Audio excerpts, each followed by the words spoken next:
pembacaan firman kita hari ini terdapat pada Kisah Para Rasul pasal 16. Timotius turut serta dengan Paulus. Paulus datang juga ke Derbe dan ke Listra. Di situ ada seorang murid bernama Timotius. Ibunya adalah seorang Yahudi dan telah menjadi percaya, sedangkan ayahnya seorang Yunani. Timotius ini dikenal baik oleh saudara-saudara di Listra dan di Ikonium. Dan Paulus mau supaya dia menyertainya dalam perjalanan. Paulus menyunatkan dia karena orang-orang Yahudi di daerah itu, sebab setiap orang tahu bahwa bapaknya adalah orang Yunani. Paulus menyeberang ke Makedonia. Dalam perjalanan keliling dari kota ke kota, Paulus dan Silas menyampaikan keputusan-keputusan yang diambil para rasul dan para penatua di Yerusalem dengan pesan, supaya jemaat-jemaat menurutinya. Demikianlah jemaat-jemaat diteguhkan dalam iman dan makin lama makin bertambah besar jumlahnya. Mereka melintasi tanah Frigia dan tanah Galatia, karena Roh Kudus mencegah mereka untuk memberitakan Injil di Asia. Dan setibanya di Misia, mereka mencoba masuk ke daerah Bitinia, tetapi Roh Yesus tidak mengizinkan mereka. Setelah melintasi Misia, mereka sampai di Troas. Pada malam harinya, tampaklah oleh Paulus suatu penglihatan. Ada seorang Makedonia berdiri di situ dan berseru kepadanya, katanya, "Menyeberanglah kemari dan tolonglah kami." Setelah Paulus melihat penglihatan itu, segeralah kami mencari kesempatan untuk berangkat ke Makedonia. Karena dari penglihatan itu, kami menarik kesimpulan bahwa Allah telah memanggil kami untuk memberitakan Injil kepada orang-orang di sana. Lalu kami bertolak dari Troas dan langsung berlayar ke Samotrake. Dan keesokan harinya, tibalah kami di Neapolis. Dari situ kami ke Filipi, kota pertama di bagian Makedonia ini, suatu kota perantauan orang Roma. Di kota itu kami tinggal beberapa hari. Paulus di Filipi. Pada hari Sabat, kami keluar pintu gerbang kota. Kami menyusur tepi sungai dan menemukan tempat sembahyang Yahudi yang sudah kami duga ada di situ. Setelah duduk, kami berbicara kepada perempuan-perempuan yang ada berkumpul di situ. Seorang dari perempuan-perempuan itu yang bernama Lydia turut mendengarkan. Ia seorang penjual kain ungu dari kota Tiatira yang beribadah kepada Allah. Tuhan membuka hatinya sehingga ia memperhatikan apa yang dikatakan oleh Paulus. Sesudah ia dibaptis bersama-sama dengan seisi rumahnya, ia mengajak kami, katanya, "Jika kamu berpendapat bahwa aku sungguh-sungguh percaya kepada Tuhan, marilah menumpang di rumahku." Ia mendesak sampai kami menerimanya. Pada suatu kali ketika kami pergi ke tempat sembahyang itu, kami bertemu dengan seorang hamba perempuan yang mempunyai roh tenung. Dengan tenungan-tenungannya, tuan-tuannya memperoleh penghasilan besar. Ia mengikuti Paulus dan kami dari belakang sambil berseru, katanya, "Orang-orang ini adalah hamba Allah yang Maha Tinggi.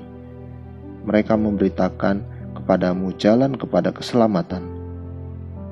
Hal itu dilakukannya beberapa hari lamanya. Tetapi ketika Paulus tidak tahan lagi akan gangguan itu, ia berpaling dan berkata kepada roh itu, "Demi nama Yesus Kristus, aku menyuruh engkau keluar dari perempuan ini." Seketika itu juga keluarlah roh itu. Kepala penjara Filipi. Ketika tuan-tuan perempuan itu melihat bahwa harapan mereka akan mendapat penghasilan lenyap, mereka menangkap Paulus dan Silas, lalu menyeret mereka ke pasar untuk menghadap penguasa.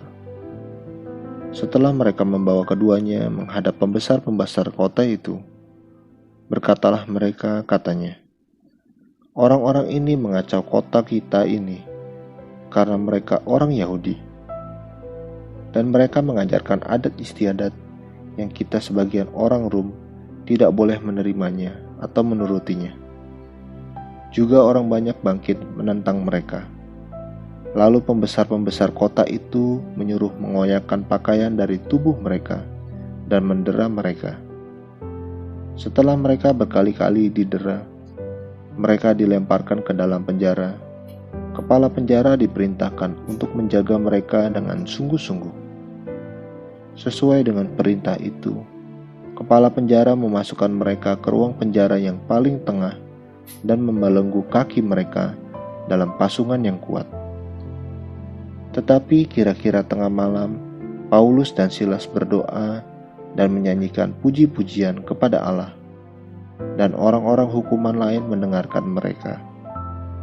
Akan tetapi terjadilah gempa bumi yang hebat, sehingga sendi-sendi penjara itu goyah, dan seketika itu juga terbukalah semua pintu dan terlepaslah belenggu mereka semua.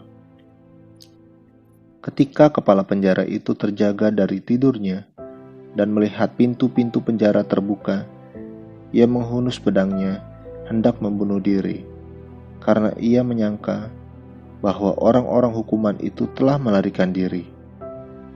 Tetapi Paulus berseru dengan suara nyaring, katanya, "Jangan celakakan dirimu, sebab kami semuanya masih ada di sini."